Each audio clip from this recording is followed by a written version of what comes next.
सामाजिक बांधिलकी आणि धार्मिक परंपरेचा सुरेख संगम साधत लिनेस क्लबच्या वतीने गोरक्षण संस्था येथे विशेष तुलादान आणि भव्य गोसेवा कार्यक्रमाचे अत्यंत उत्साहात व भावपूर्ण वातावरणात आयोजन करण्यात आले होते। क्लबच्या अध्यक्षा लिनेस राजश्री समनपुरे यांच्या अध्यक्षतेखाली हा गरिमामय सोहळा पार पडला।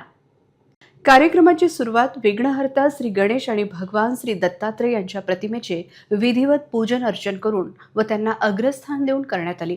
यानंतर विद्वान पंडितांच्या वेदघोषात आणि मंत्रोच्चारात district president Lioness Kalpanaji Deshmukh यांचे भावपूर्ण तुलादान संपन्न झाले। तुलादानासाठी प्रामुख्याने गूळ आणि पेंडीचा वापर करण्यात आला होता। सनातन धर्म आणि सेवा परंपरेचे पालन करत तुलादानात वापरण्यात आलेला सर्व गूळ आणि इतर सामग्री अत्यंत श्रद्धेने गोमातेला खाऊ घालण्यात आली। आजच्या आधुनिक युगात वैयक्तिक कौतुक आणि औपचारिक कार्यक्रमांच्या पलीकडे जाऊन सामाजिक व धार्मिक कर्तव्याची जाणीव ठेवणे कौतुकास्पद आहे। लिनेस क्लबने तुलादान सारख्या पारंपरिक विधीला गोसेवेची जोड देऊन समाजात एक सकारात्मक संदेश दिला आहे। केवळ अन्न किंवा वस्तूचे दान न करता मूक प्राण्यांच्या सेवेसाठी पुढे येण्याची ही वृत्ती इतर सामाजिक संस्थांसाठी नक्कीच अनुकरणीय आहे। या सेवा कार्यात सदस्यांनी मोलाचे योगदान दिले।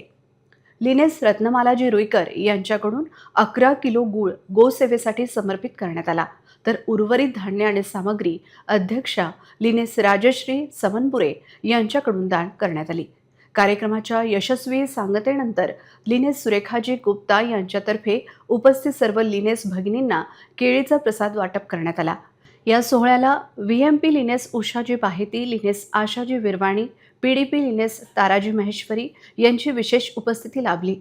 तसेच क्लबच्या सचिव वनिता बिजवे, कोषाध्यक्ष लिनेस अलका उमाळे यांच्यासह Lioness Sangeeta Bharati, Lioness Pushpa Taudiya, Lioness Dina Shah, Lioness Arundhati Shirsat, Lioness Rajshri Deshmukh, Lioness Indrani Deshmukh, Lioness Prema Mundada आणि लिनेस नुपूर समनपुरे या सर्व निष्ठावान सदस्यांनी कार्यक्रमाच्या आयोजनात सक्रिय सहभाग घेतला।